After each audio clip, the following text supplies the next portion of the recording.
All right. Welcome to Against All Odds Sports Radio Show.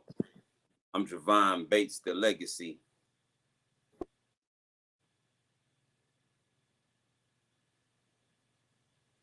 All right. Well, we got Bruce, Big Smooth Ballard. Guess we having some technical difficulties. But once again, what the heck? There you go. You're sideways.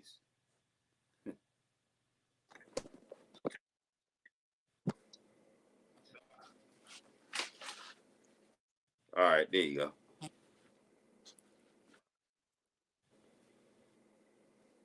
Can you hear me? Yeah. Okay. We're moving. Great things are freezing on us. Okay. All right, so Bruce Speed Smooth Ballard. Yeah, I had to give you a little introduction. Okay. But that's cool. We back. So this point going on forward, like I said, we love to always thank our listeners, watchers, fans for definitely, tuning in every Tuesday. But then we got probably one more show next week, and then we'll be gone for a little bit, and then we're coming back right before football season start. So next week will probably be our last week, and then we vacate and come back new season with the Browns, probably right around preseason, right before preseason, or right around preseason. So it's going to be interesting to see the moves that will be made. We'll be posting on our Facebook page. Go to Against All Odds Sports Radio Show, pop up, and you'll see the news and stuff that we'll be putting on there. And you can check us out on YouTube at Tomahawk Entertainment Group. You can check out all our videos, sports videos, movies, behind the scenes things, whatever we have done. The content's on there. So that's Tomahawk Entertainment Group on the YouTube page, and Against All Odds Sports Radio Show pop up on Facebook. We don't have the Instagram yet, but it's cool. But before we get started, once again, like I said, we thank you guys. So yeah, we want to thank everyone. Yep. So but next week they're gonna have the Browns training camp schedule. So guess we go straight. Hopefully to we it. can have a training camp report. Yeah. Yeah, I heard it was a little thing between the OTAs. Treader was saying one thing, and I guess the league wasn't feeling it, or whatever the case was. So, but I think they got to straighten out. He's the president. He's a Browns player rep, right? Yeah. Yeah. He has to be union and he has to be a Browns. That's kind of tough. Yeah, it's definitely tough. Tough situation. But the good thing is that these guys are returning, and our team is pretty much the same team. Yeah, they still talking about the foolery with Odell Beckham. Of course they're gonna keep saying stuff because they want to keep our team in some type of drama all the time. I don't see him getting traded to anybody, but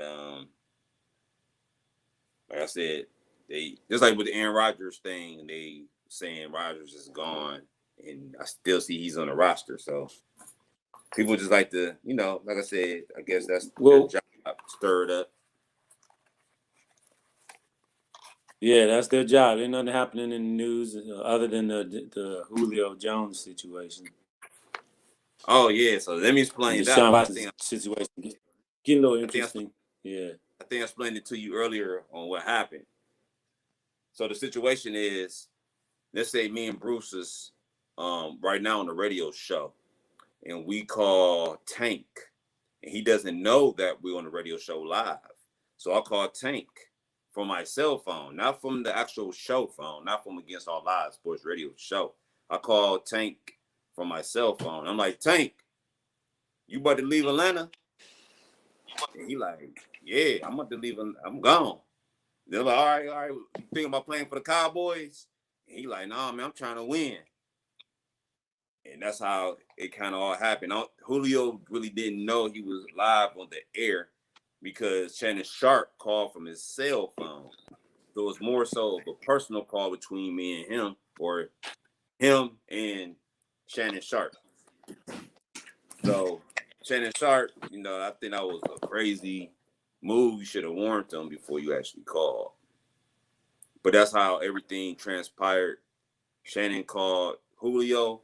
Julio thought they was just talking one-on-one, no radio waves or no Skip Bayless and the rest of the world listening. And basically just got caught up when he realized, oh, I'm on TV. And it was just too late at that point.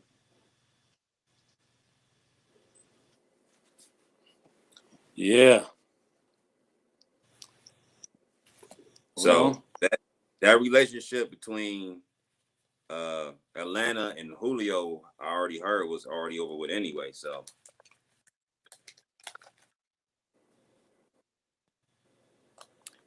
we'll see how many teams are interested in Julio, and if he does go. I think every team's interested in Julio. I would think. Wouldn't you? When you like to have an extra, No, I think we got enough talent right now. That would make things a little more challenging to have a Julio. Not really. You got to realize this. Somebody will have to go. Exactly. So I'm not trying to like throw it out there on who I would get rid of, but I'm gonna say this: I had to sacrifice 2 of my receivers, and I ain't talking about Landry, and I ain't talking about OBJ. So you kind of understand the picture what I'm saying. And I ain't talking about Schwartz either. But we just got him. Yeah, so you already understand who the other 2 prospects I'm talking about. And then I will have to give up a number 1 or number 2. Probably a number 2. Atlanta wants a number 1. Atlanta wants a number 1. We'll give up the number 1, and they can have those other 2 prospects.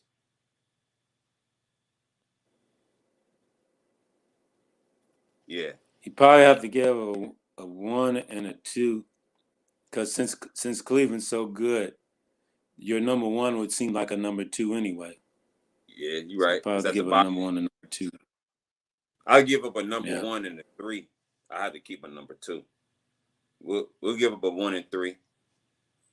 And if we got the salary cap for it, then I would do it. And like I said, and you have to get rid of Peoples-Jones and Hollywood Higgins. Sorry to say it that way, but you'll probably have to trade those 2 pieces off. More likely. Yeah, to get a Julio Jones. Aaron Rodgers too. If you get Aaron Rodgers too, if he wants to leave. That's what they say. That's what they say. I don't believe he wants to go anywhere, but the Browns could make your quarterback trade with Aaron Rodgers, and we need him to trade another receiver because Levante Adams wants to come with Rodgers. I think so. You have Julio Jones, Aaron Rodgers, Levante Adams, and who's our third? Levante Adams. Beckham. Oh yeah, but you got to realize keep Beckham or keep Landry. Now you got Levante Adams and Julio. Devontae Adams. But you got to realize. You got to realize this, bro. Got to realize this. I think he's doing the Kobe move. When Kobe said he wanted to lead the Lakers because they're not trying to win, I think he's trying to do that move. And then they brought in Gasol out of nowhere, some type of crazy trade from one of his old Laker guys, or Laker Hall of Famers. Jerry West made a trade to send Gasol for a 6th pick or so, whatever it was. It was just something like not even close. And then Kobe wins the championship years later. But it just shows you I believe that's what Aaron Rodgers is doing. I think he's just doing the Kobe. Well, I think so too, because they're saying really the only place he could go is Denver, and Denver's not close to winning as Green Bay is. Most I definitely. mean, you know what? They're only a couple of plays away from contending for the Super Bowl. So Plays or players? plays, because he threw that interception in the end I'm zone just where he joking. could actually possibly ran. I think plays. You know the biggest thing But they I mean, always. I don't. You know the biggest thing they talk about is players. They say he don't have enough players, playmakers. They say. So. Well, I guess they need another receiver. Julio. He missed his other receiver. That It's only two places that make sense for Julio, and they both in the same division. I'm just keeping it real. I mean, I would love him to come to the Browns, but I'm saying it only makes sense for him to go to two places. And they're in the same division, not with us, but they're in the same division. The NFC, what is that? The NFC East? No, never mind. It's in the NFC though. That would be the Packers or the Bears.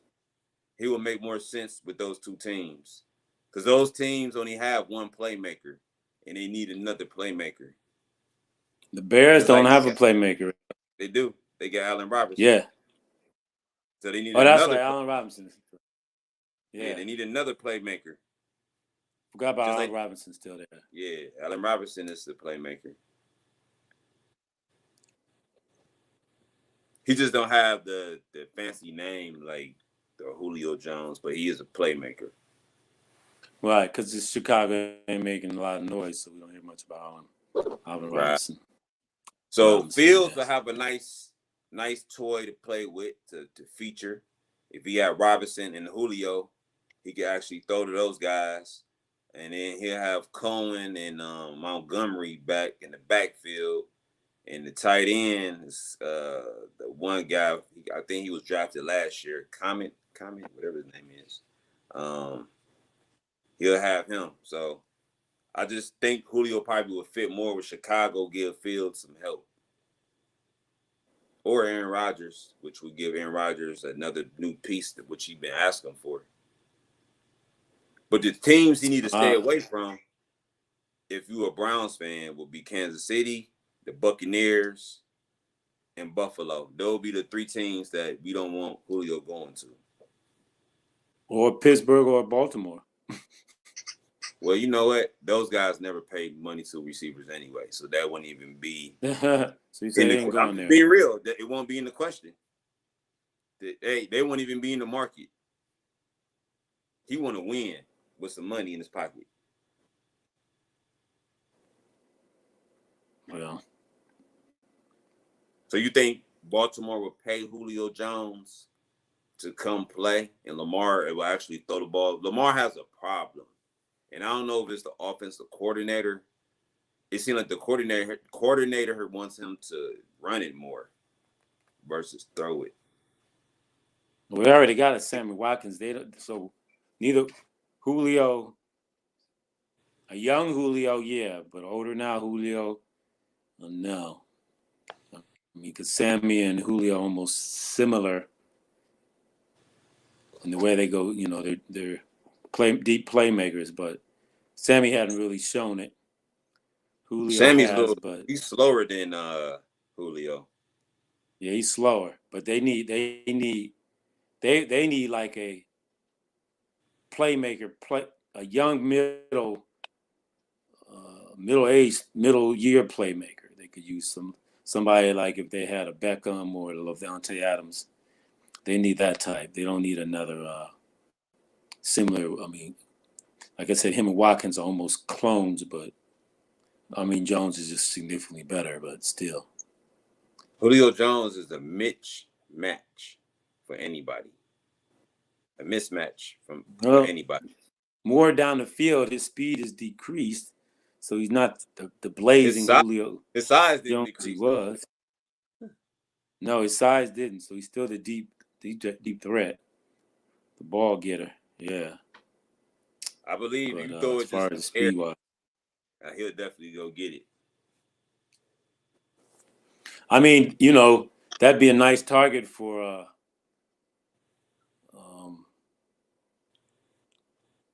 the Baltimore quarterback, and that'd be a threat. But now I don't see him coming there either. But still, I wouldn't want them there. So, more like I think it's just more hype right now. I think he'll stay in Atlanta because it really wasn't meant to get out. So, Yeah, it wasn't meant to get out at all. But like you said, no, it's on the wraps. Thank He's just a little upset, but yeah. Well, he basically doing the Njoku. Remember, Njoku was saying the same thing. Yeah. And then all of a sudden, I ain't going nowhere. Remember that? Yeah. Njoku was wearing. I mean, and then Atlanta's not too far from the Super Bowl. I mean, just a couple of years ago that they were there. So that team is still a decent team.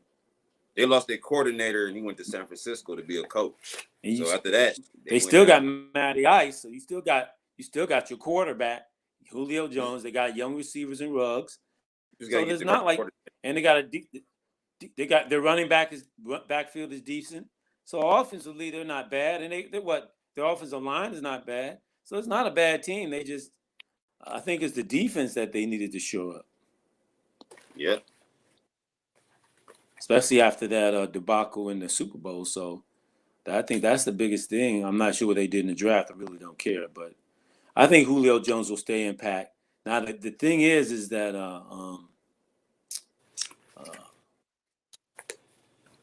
the question is whether we got these Browns rookies, some showing the OTA and some not showing the OTA. I think the rookies need to be in camp, all of them. But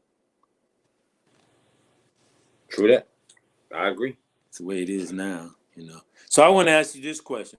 So who do you think of the rookies on offense and defense will be the most impactful? Defensively, I believe JOK from Notre Dame is going to be Owasu. Yeah. I agree. I think so too. Yeah, I believe. Why is that? Just because he has like everything that we needed for a linebacker that we don't have currently now on the field. Like, he's a playmaker. You see it in him. Like, it's a no-brainer with him. I ain't saying like he's like a Myles Garrett, but I feel like he's definitely a playmaker that we definitely needed last year when that backup quarterback from Kansas City was running. No linebacker was near him. I believe Heineke. Heineke. Yeah, Heineke. Yeah, Henny. Henny. Yeah, so Heineke. Who cares? Yeah. He dogged us. That's the name. He dogged us. He made the play and Baker didn't. So yeah. That's what it came down to. Yeah. And then offensively, I like Shorts. I think he's gonna take the top off down the field. Like, remember when we had Callaway, and Callaway was like our fastest player? Yeah. I think he's gonna be better than Callaway because he's a lot more agile. Callaway was getting fat when he came to the Browns. I don't know if you noticed that, but he seemed like he was gaining more weight and slowing up a little bit.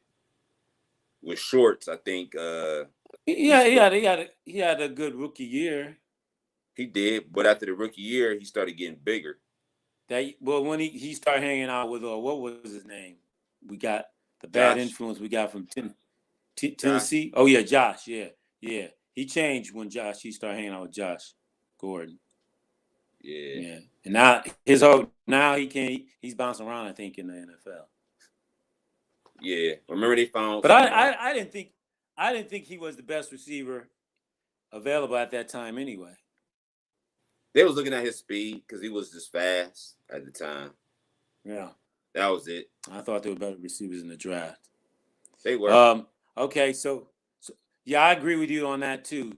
I think his speed and the way we're using, he'll be the most impactful. Okay, so now who will be the most improved offense and defensive player. So you said the most improved defensive player on our team? Offense and defensive player for the Browns this year. All right. So defensively, Delpit. Because we didn't get to see him play. I think Delpit. I like that thought, Delpit.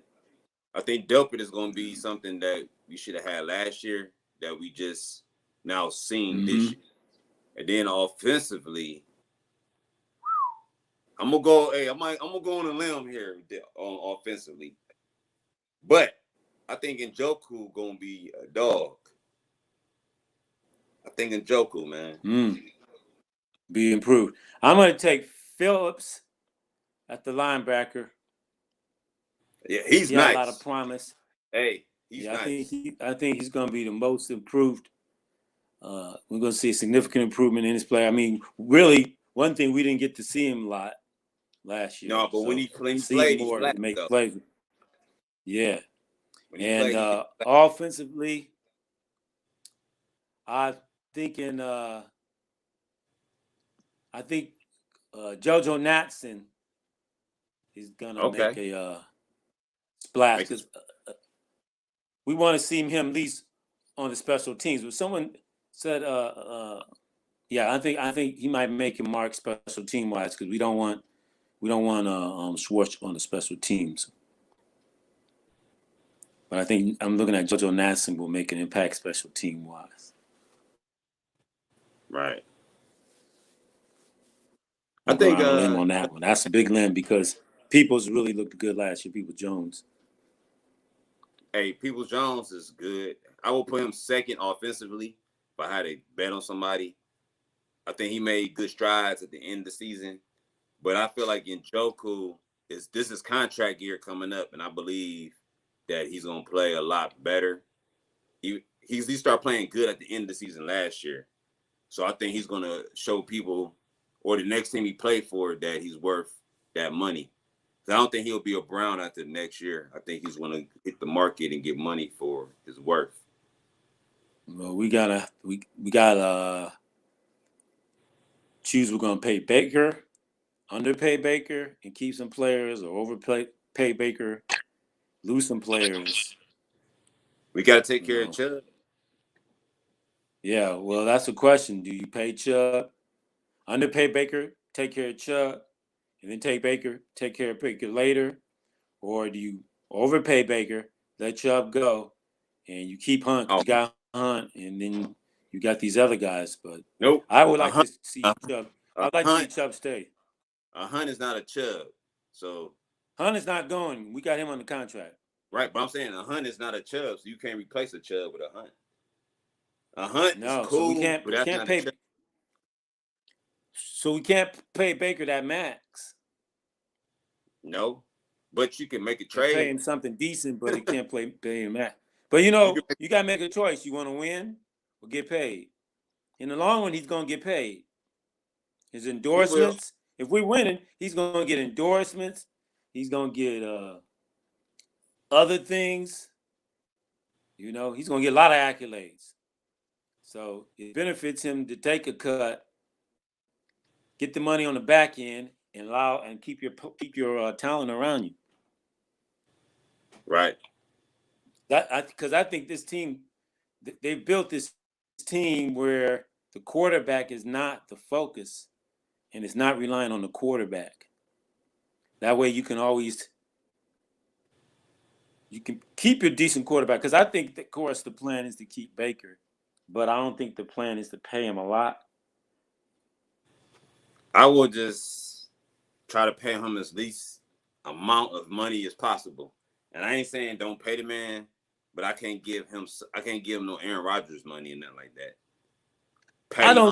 The way this team is built and the talent is, I don't think he can garner that type of contract where he can say, well, I'm the most valuable player on this team. Because right now, he's not the most valuable player on this team. So he doesn't that type of contract. He's not going to garner because we've already discussed this. Right now, there are several quarterbacks and some who aren't even starting that we could place in this Browns offense and they could uh, uh, control the game and lead us to a championship. Right. I mean, practically, you could just get a manager, just a serviceable Game manager. Somebody Yeah. that's Well, I think we need somebody more than serviceable, but a decent game manager. Yeah, I'm just saying serviceable enough to throw the ball down the field and complete some passes. They don't have to be a superstar. No, he's got to be serviceable. He's got to be talented enough to make every NFL throw on the field that a good quarterback can make. When it's time. Yeah. And he can make a play when no one's open. At least 10 yards. And guess what? I got a good example of that. San Francisco thought they was getting out with Garoppolo, and he blew a touchdown at the end of that Super Bowl. Remember? Yeah, he did. He was scared to throw the ball down the field and didn't do it. Yeah. So that's another example right there. You just don't get somebody serviceable. They got to be more than serviceable. They have to be able to throw those NFL passes, like you said, and able to manage the game, without making mistakes. I think Garoppolo he's comfortable because he got talent, rings already. Has a talent. I mean, you can't. Come on, he led his team to a Super Bowl and he only lost by a touchdown or so. Yeah, and he only lost because he made a mistake. So I mean, definitely talented. Can we say Baker Mayfield's that talent? No, he's not, because he ain't get past. We didn't get to the championship and nor to a Super Bowl. So, if Baker Mayfield can play anything close to what Garoppolo played, that'd be great. And that's because I think he's more mobile. I'm not. Yeah, Garoppolo's been hit. Pick though. He's a safe pick though. You know what I'm saying? Yeah, he's a second pick. No, I'm saying he's a safe pick. Oh, safe pick. Yeah. Yeah, he's a safe pick because he's not going to do too many mistakes. No, he's a talented game manager. Yeah. And, so if they run the ball, we saw that because if they run the ball like they was doing, this is a passing league. They run the ball like they were doing, they'll dominate. They'll continue to dominate because this is a passing league. So you stop them from passing, and they don't have that same. They don't have that same backfield that they had. You're right. They don't. They got Sermon. Mm-hmm. He's added to the backfield from Ohio State. Well, but you're right. You saw he got injured, so they don't have Coleman no more. I think they got Wilson, and they got the one guy that showed off. But he got injured last season. He was undrafted. Yeah, Mostert.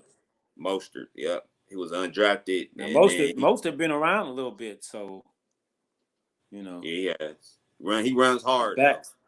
Yeah, so his backs go. He's getting a little up there, but but the Browns, like we said, the talent is around the quarterback. That's the problem in Green Bay. He wants some talent to help him get over the hump. We just need Baker to get over the hump. Well, that's Browns talk. Let's talk about, just real quick, I know it ain't much to talk about, get the Cavs recap. So one more before you leave out the Browns. All right. So as spring training shows up, who's going to be the spring training surprise offensively and defensively? Like they're going to get a lot of noise doing spring training, and it may be the same players, it may not be. Phillips, defensively, and offensively, Shorts.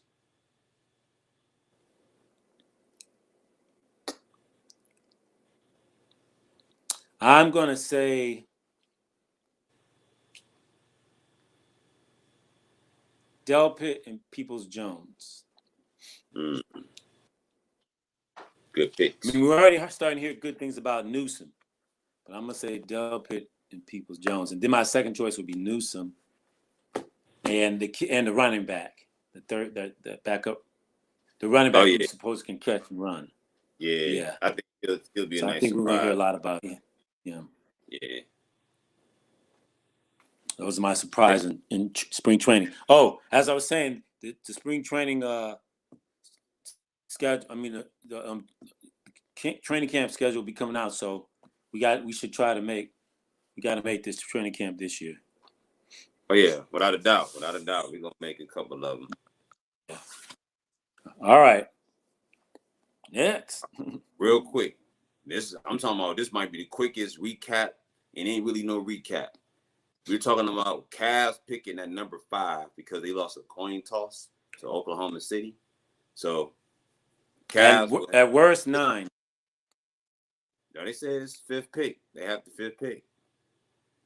They said at worst 9, which is like a 0.5% or something like that. It's real low, but that would be the worst. They picked 9. Yeah, it's so with that, where you see in this draft, 5th. We picked 5th last year. And guess what? What did we do? We get Okoro. We could have got Obi Toppin. Instead, we got Okoro, who as a defender. Actually, Okoro, I ain't gonna lie to you. That actually was a good pick when I actually sat down and watched him play. He actually was a decent pick because I knew nothing about him, and I seen when he was playing in them games in the Cavs, he actually was a good player. He actually made some shots. He actually played some good defense. So, will he be able to help us on the offensive side, or will he strictly be a defensive player? Or will he be like a 10? He's a role 10 points, close to 10 rebound defensive player. Yep, that's exactly what he's gonna be. 10-10 defensive player. 10-10 defensive player. Right now, we have Young Bull should be this coming off the bench next season. I agree. Garland should definitely be the vocal point of the team right now. To be the starting point. Yeah. Jared Allen better be the center. Now you see Trae Young. Well, if you Trae Young, he had 30 points and 10 dimes. Garland has to pass more. He's got to be in that 10 points. He's got to be in that 15, 10 assists or 20, 10 assists. He has to. You got to give him somebody to pass to that's going to score. They can't. Well, we gave up Porter. That took away our score. True. But I'm just saying, you can't pass the ball and not score. They have to score too. You know what I'm saying? So that means this draft, we got to get a score. There's all kind of shooters in this draft. We need a stretch person. That's so. Who did you see in the tournaments that would be a good stretch that has the NBA speed, strength, leaping ability, playmaking ability, and the shooting capability within 5? Man, that's a stretch. That's a list because there's a lot of possible. It wasn't no dominance, but it's a list. Yeah, I didn't see no dominance. Mostly, I saw guards. So I see 6'6", 6'8" guards. Scores as far as guard wise. I see a lot. I see some big guards in this draft. The 5s, the 3s, the 4. I see the 3s as the big guards. I see 1, 2s, and 3s, but I don't see no stretch 4s and stretch 5s that are like, I think NBA just dogs coming out. Now, that kid from Iowa, he has the ability, but I think he's slow. And I don't think he can. He's a leaper, so I think he's going to get bullied. And his fundamentals are not going to help him with these guys in the NBA. You got to be able to leap, have some quickness and fundamentals in the NBA. That was one of the problems with the center from Gonzaga. He could stretch the floor, but when he got with them big guys down low, he ain't had no hops. Yep. And he wasn't quick. He had moves, but he couldn't go down low and handle with the big boys. Yeah. And you know what? You know what I mean? You know what I start seeing? I start seeing a lot of European overseas players play with that finesse, man. So you might want to see We what's starting to over there. see, yeah. They starting to play with Well, a there's lot of. like that's because the more Americans are going overseas and they're playing in these camps and stuff, and now you have more video and tape that they can see, and you got a lot of American coaches going overseas, and now they're able to really, they're patting themselves after these type of players, and you got a lot of European players that are in the league now that are impactful like that, and they got that skill like that. I mean, You can find your we can stretch think of a 4. bunch of them. You can find your stretch 4, even a stretch 5, even a stretch 3 out of the overseas. Because those guys, when you watch them play, even the big man especially, they know how to bring the ball up the court. They know how to bring the ball up the court, go to the hole. They know how to post it up, turn around, shoot. They know how to shoot a 3. They been doing that before they started shooting 3s. Those guys. Yeah, well that's because you got goaltending in the European basketball. So it's hard just to go down low and shoot because the guy he can just block your ball and there's no goaltending. So you got to develop an outside shot as a big in Europe.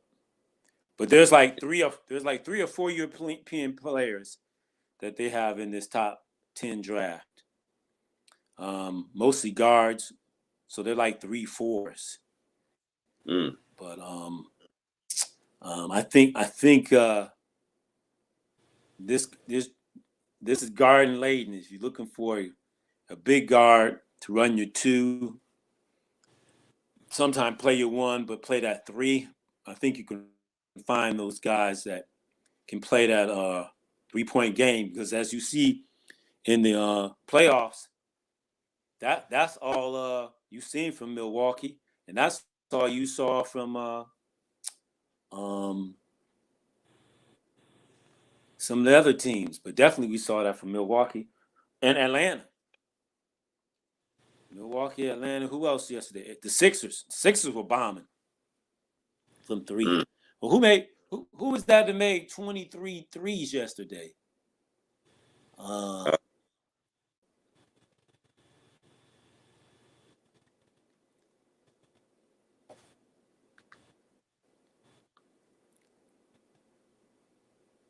they won like by 30 points. Was that Milwaukee? Milwaukee yesterday. Oh yeah, they destroyed them. Yeah, they broke the record for threes. Yeah, they dismantled the Heat, man. The Heat look like they were just lost last year. Well, they're resting. Maybe they'll play at home, but the three ball is it now, man. Forget centers down low. It's the 3. You got to be able to make threes. And these guys, I mean, you saw a bunch of no names making threes deep. You got to understand college this. Games, the same thing. You got to understand this, and this is what I've been looking at in these NBA games. If your team can make 13 3-pointers, you're pretty much going to win the game. That's true.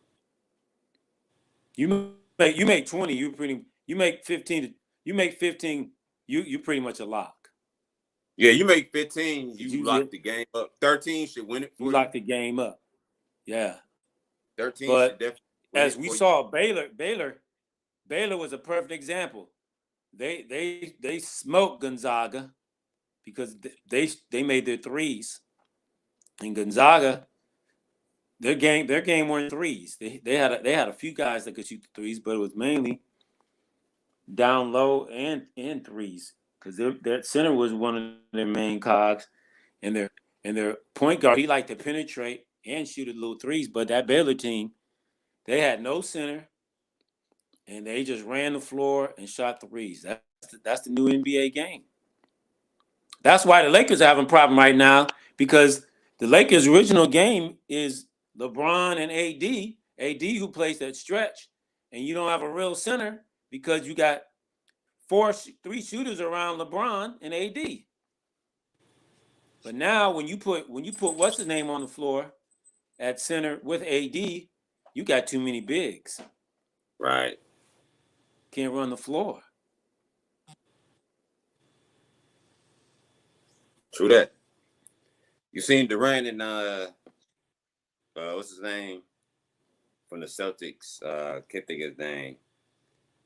Their best player, Kuzma. I mean, what's his name? Yeah. Tatum. Begin with a T, doesn't it? Tatum, yeah. Man, but Durant gave him more than he can handle, though. Well, Tatum did that against smaller guards and smaller players, and they weren't playing. They weren't trying to play D. Now he's with a superstar, a Hall of Famer, who's long, quick, and can play D. Yeah, you know. And you got to go against Kyrie, and you got Harden. If Harden, you got Harden. This is the key behind the Nets. Harden is the X factor. If Harden don't score what he's supposed to score, the Nets are not going to win any championship this year. Well, Harden doesn't really have to push. He just need to run the point and get it to Kyrie, and he has to score, and then whoever else is out there with him. He don't can't have to score. No, he has to score because he can't go on them spells to where he wasn't scoring in Houston. Where he can't hit no shots all of a sudden. He did it every single year. Well, he don't have to really worry about that because he ain't got to worry about that because Kyrie and Durant are going to get him shots because you got to double team Kyrie or you got to double team Durant, and that just leaves with him running the point. Now, when he dishes the ball, give and go, cut to the hole, or either they're looking to protect the three, and now he got an easy drive to the hole, which he does all day long. And then when they back up off him, he can hit his three, so he can play relaxed. Yep. The question is, when another team is shooting well and they got to play D, will their D be able to hold up? Will Kyrie show up to play D? They're not going to Toronto play D, and will Harden put it down to play D? They're not going to play no defense. Their game plan is to outshoot you. That's why I said outshoot you and score you. So if that's Harden, the case, like we said, if Harden don't do his part, they're not going to outscore you like that. They only have about 80 points. Now, between if somehow the Lakers get by and they got to play the Lakers, they're going to have to play D. Because LeBron going to make you play D. Well, guess what? I still think it comes down to Harden. I don't think they still need to play defense if Harden is on. All three of them got to be on all cylinders. But if not, you said they're going to have to play some defense. So you think if they play the Lakers, the three aren't going to be on because the Lakers are going to put D on them. So they'll be able to triple team all three. Double team all three. They're going to have to. They ain't going to triple team. They probably focus on those three and leave the other two alone. Joe Harris.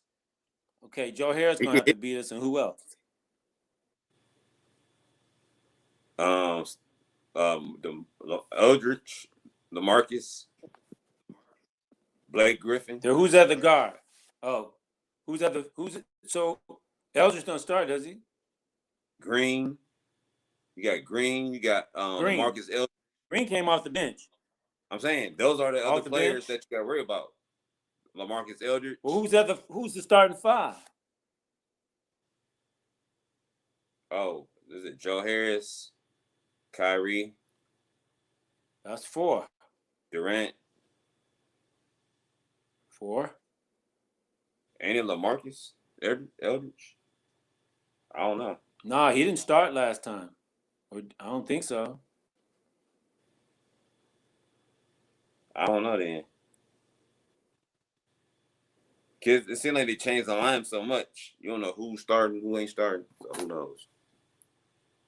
On the bench they got Shamet. They got, like you said, Green. You got what's his name? What's his name? from Detroit. I said Blake already. Clippers. I said Blake already. Blake. Yeah, Blake. Yeah. So Blake. See, that's who you can back off. You can back off of Blake and Harris. If Harris gets hot, now you got a problem. But you can back off of Blake Griffin. Now you can't let Blake go to the hole, but you can back off of Blake Griffin. I mean, Blake ain't no scrub. I don't think you want him to get hot. No, he ain't no scrub. He developed a shot. Who you want to shoot? Who do you want to shoot? Harris or Blake? I mean, I'd rather for Blake to shoot the shot, but I don't want Blake getting no confidence. I'd rather force Blake to shoot the three. Yeah, not Joe Harris. No. So and if I'm gonna back off, I'm gonna back off on Joe Harris. I'm gonna back off on Blake. But remember, Blake's been in this situation. Joe Harris ain't been in this situation. Kyrie's been there. Durant's been there. Green's been there. Eldridge has been there, but not Joe Harris. And that's another thing. The Nets got players who haven't been in big time games yet. They went to the playoffs last year. But that little playoff didn't matter. They were out the first round. Right, but they played hard. They didn't give up. I ain't saying they're out the first round. I mean, ain't that many? I'm not saying there's some weaknesses on the Nets bench. I'm just saying they got to play the Lakers. They're gonna need to be on. Lakers, they're not on. I mean, truthfully, the Lakers are gonna play D, so more than likely they're not gonna be on. If the Lakers make it that far, they're gonna be a threat. I don't think they're gonna make it that far at this point in time. Yeah, get past Booker first. I'm not gonna believe the hype that the Lakers ain't gonna make it. LeBron's movie's coming out. He gotta show out. I'm just saying, it ain't gonna be no easy road.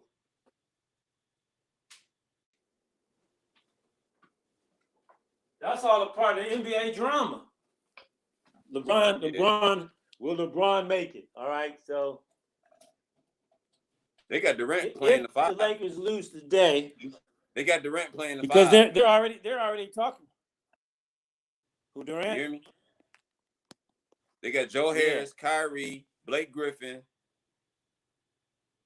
and Harden. Yeah. Harden playing the 2. Joe Harris playing the 3. They got Blake playing the 4, and they got Durant playing the 5. So if you're the Lakers, you can put Anthony Davis on Durant, but you're not gonna put what's his name on Durant? Drummond. Oh, he won't be able to run up the floor with Durant. So Drummond won't be able to play. All over. This Nets Drummond won't be able to play. They're gonna have to play somebody else in that spot. But see, that's the problem with the Lakers. They can't match up offensively with the Nets. This Nets team gonna be hard to beat, though. It's gonna be hard for sure. The only team that can match up truly with them. The only team that can match up truly with them are the Clippers. Hey, and the Clippers, they struggling with my boy. I told y'all about Luka. I said Luka was the truth, man. Yeah, that's game 1. Who cares? Who cares game 1? Guess what, though? They go down 0-2. We don't care 0-2 either. Now they go down. Hey, it ain't about Luka. They go 3-1. Hey, it ain't about Luka for real. No, it's Porzingis. Exactly. If Porzingis stay healthy and contribute. Yes, Porzingis. Yeah, I mean, Luka gonna do his thing, but it's about Porzingis staying healthy. Well, I mean, look, they only got Luka and Porzingis. You're right. Now, Hardaway, is it Hardaway or is it LeVert? Hardaway. Yeah. Hardaway's he's not a factor. I mean, he's good, but he's not a superstar. So you're talking about the Nets got 3 superstars, and I'm not saying the Nets got more than 3 superstars. Luka. The Nets got 4 superstars, really. The Nets got 4 superstars. They got 3. You could say all-stars. They got about 6 Four. all-stars. Blake Griffin was a superstar. He just injured. He's still a superstar. Who? I ain't saying Hall of Famer. Who? Blake Griffin's a superstar. He ain't a Hall of Famer. He ain't no superstar. I give him all-star. He's a superstar. He just injured. So come on, Blake Griffin. All you would need if it came down to a game 7, and Blake Griffin's been chilling. All Blake Griffin need to do is to summon up his last one momentum to bring out the old Blake Griffin. Because right now he's just chilling. Yeah, I need him to show me some old. Himself. I need him to show me the old Blake because he ain't playing like no superstar. He'll show it. He'll show it when he needs to. Maybe. Then again, he may not. But if they get into game 7, you think about a time when a superstar got to show up. That would be it. Why put anything else on the line? This is your chance. You may never get to this point again, and you got Blake Griffin on the bench. I mean, look at some of the players that LeBron played with. That guys who were good players, great players in their prime, and all of a sudden they got older. Now they're just role players. But all of a sudden, when LeBron needed them, they came out and showed out. Yeah. So this is what I'm gonna say. Next week, it's gonna be the last show. Like I said, till about August. We'll come back. Just want to thank everybody for watching, listening, and participating in watching this. So just wanted to get that out of there. And then check us out for the new movie we'll be filming this year, also Dark Ether. Check that out. We got some casting call coming up June 21st, 7 p.m. Can't tell you the location, but what I can tell you is go to tvmedia.org for the information on how to submit for the casting call. So let's say be on the lookout for that. Yeah. And we got a children's book coming out, so everybody can support that. Oh yeah, most definitely.